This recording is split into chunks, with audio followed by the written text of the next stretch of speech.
Ehi tu, pensi che i carri armati siano noiosi, eh? Sparano solo un colpo per volta, sono piccoli, si rompono, va, sta zitto!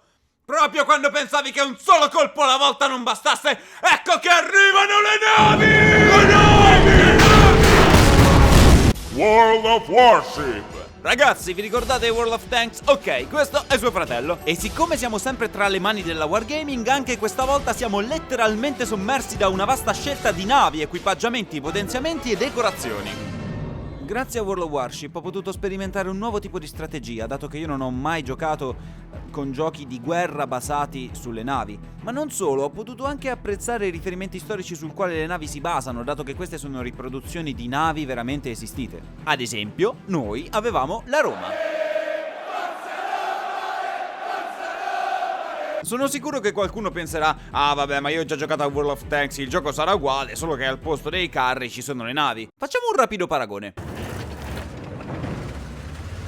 Cucù.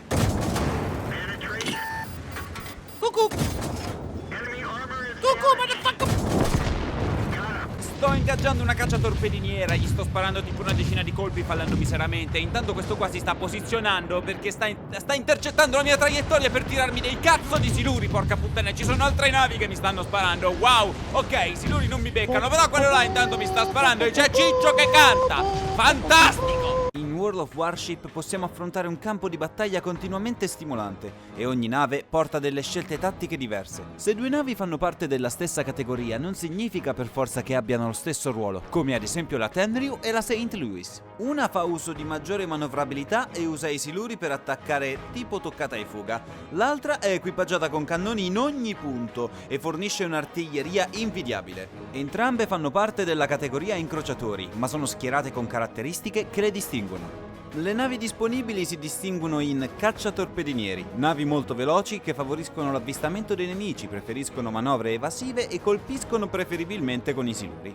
Incrociatori, queste sono le navi più equilibrate e permettono per la maggior parte una buona adattabilità ad ogni situazione. Corazzate, lente, pesantemente corazzate, appunto, e con armamenti pesanti. Spesso queste si portano in prima fila, ma sono vulnerabili ai siluri. E poi ci sono le portaerei, un'impostazione di gioco completamente diversa. La nostra visuale sarà dall'alto e forniremo supporto aereo ai nostri alleati. Ora vi mostrerò alcune situazioni che si possono creare sul campo di battaglia, anzi sul mare di battaglia, come si dice? Non lo so, vabbè, insomma ci siamo capiti.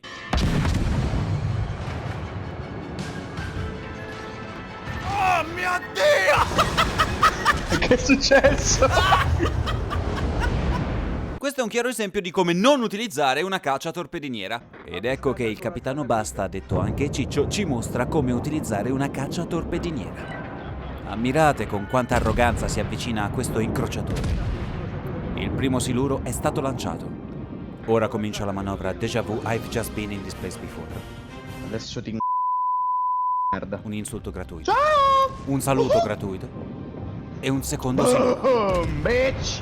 Ed ecco che Ciccio è riuscito a togliere più di metà della vita alla nave, dimostrando che dentro la botte piccola c'è il vino. Mamma mia come l'ho Le battaglie di questo gioco sono principalmente un continuo scambio di proiettili sparati sull'intuizione degli spostamenti avversari che si muovono su un tappeto minato da siluri.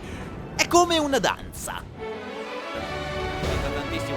Ma io te ti porto all'inferno con me, Beccata! Anche se oh mio Dio! Wow! Vai. Ah!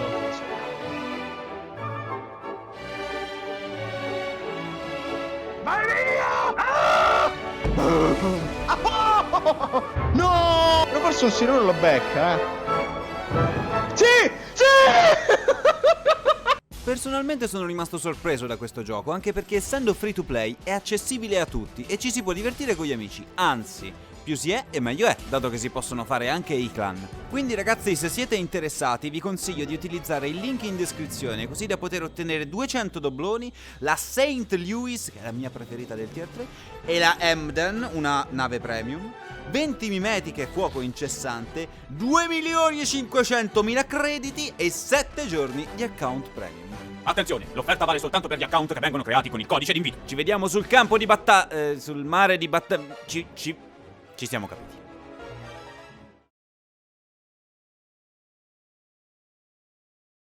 È sempre stato il mio sogno essere una nave.